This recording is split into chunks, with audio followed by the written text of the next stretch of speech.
वेदों और पुराणों में स्त्रियों के लिए कुछ महत्वपूर्ण नियम और सलाह दी गई हैं। यहाँ कुछ उपयोगी पौराणिक नियम दिए गए हैं जो स्त्रियों के लिए उपयोगी हो सकते हैं।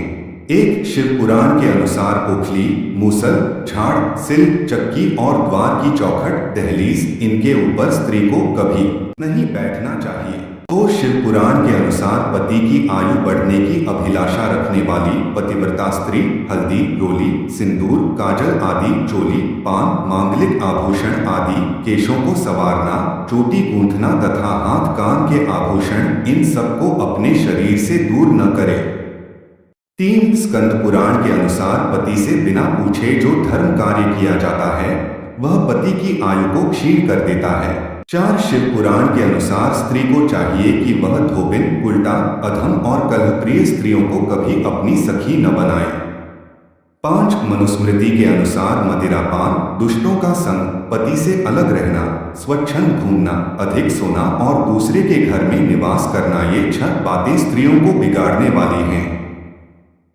6 नारद पुराण के अनुसार जो स्त्री अपने पति के लिए वशीकरण का प्रयोग करती है उसके सारे धर्म व्यर्थ हो जाते हैं। पति ही नारी का रक्षक है, पति ही गति है तथा पति ही देवता और गुरु है। जो उसके ऊपर वशीकरण का प्रयोग करती है वह कैसे सुख पा सकती है। वह सैकड़ों पशु पक्षियों की योनि में जन्म लेती है।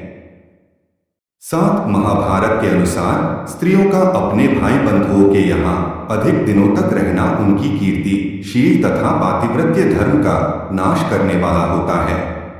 8 नारद पुराण के अनुसार पति का निवास स्थान यदि धन वैभव से रहित हो तो भी पत्नी को यही निवास करना चाहिए। उसके लिए पति की समीपता को ही सुवर्णमय बताया गया है। स्त्री के लिए पति के निवास स्थान को छोड़कर अपने पिता के घर भी रहना वर्जित है। पिता के स्थान और आश्रय में आसक्त होने वाली स्त्री नरक में डूबती है। वह सब धर्मों से रहित होकर सूकर योनि में जन्म लेती है। 9 पाराशर स्मृति के अनुसार रजोधर्म से युक्त स्त्री को प्रथम दिन चांडाली, द्वितीय दिन ब्रह्मघातिनी और तृतीय दिन रजकी, धोबिन संज्ञा की होती है। चौथे दिन वह शुद्ध होती है। 10 शंख स्मृति के अनुसार पति के कार्यों के लिए तो रजस्वला स्त्री चौथे दिन स्नान करके शुद्ध होती है, पर देव कार्य और पितृकार्य के लिए वह 5वें दिन शुद्ध होती है।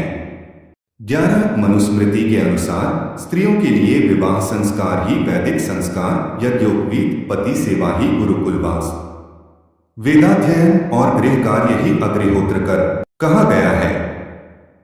12 पद्म पुराण के अनुसार जो स्त्री अपने पति के मन के अनुकूल चलती और सदा उसे संतुष्ट रखती है वह अपने पति के पुण्य का आधा भाग प्राप्त लेती है। 13 मनुस्मृति के अनुसार पिता या पिता की अनुमति से भाई जिसके साथ विवाह कर दे स्त्री जीवन भर उस पति की सेवा करे और उसके मरने पर भी उसका उल्लंघन न करे। 14 शिव पुराण के अनुसार स्त्री को कभी अपने पति का नाम नहीं लेना चाहिए। 15 शिव पुराण के अनुसार स्त्री को चाहिए कि वह घर के दरवाजे पर देर तक खड़ी न रहे, दूसरे के घर न जाए, कोई गोपनीय बात जानकर हरेक के सामने उसे प्रकट न करे। 16 श्रीमद् भगवत के अनुसार साध्वी स्त्री को चाहिए कि झाड़ने, बुहारने, लीपने तथा चौक पूरने आदि से घर को और मनोहर वस्त्राभूषणों से अपने शरीर को अलंकृत सजाकर रखे, सामग्रियों को साफ सुथरी रखे। 17 श्रीमद् भगवत के अनुसार पति की सेवा करना, उसके अनुकूल रहना, पति के संबंधियों को प्रसन्न रखना और सर्वदा पति के नियमों की रक्षा करना, ये पतिव्रता स्त्रियों का धर्म है। 18 श्रीमद् भगवत के अनुसार जो लक्ष्मी जी के समान पतिपरायणा होकर अपने पति की उसे साक्षात भगवान का स्वरूप समझकर सेवा करती है उसके पतिदेव वैकुंठ लोक में भगवत सारूप्य को प्राप्त होते हैं और वह लक्ष्मी जी के समान उनके साथ आनंदित होती है। 19 कपिल स्मृति के अनुसार जिसका पुत्र जीवित है वह नारी पति के न रहने पर भी विधवा, असहाय नहीं कहलाती, विधवा वही कहलाती है जिसका न पति हो न पुत्र हो। 20 नारदीय स्मृति के अनुसार किसी स्त्री पर उसके पति अथवा पुत्र के द्वारा लिए गए ऋण को चुकाने का दायित्व नहीं है। उस पर उसी ऋण को चुकाने का दायित्व है जो उसने पति के साथ लिया है और उसे चुकाना स्वीकार किया है। कृपया चैनल को सब्सक्राइब करना ना भूलें। धन्यवाद।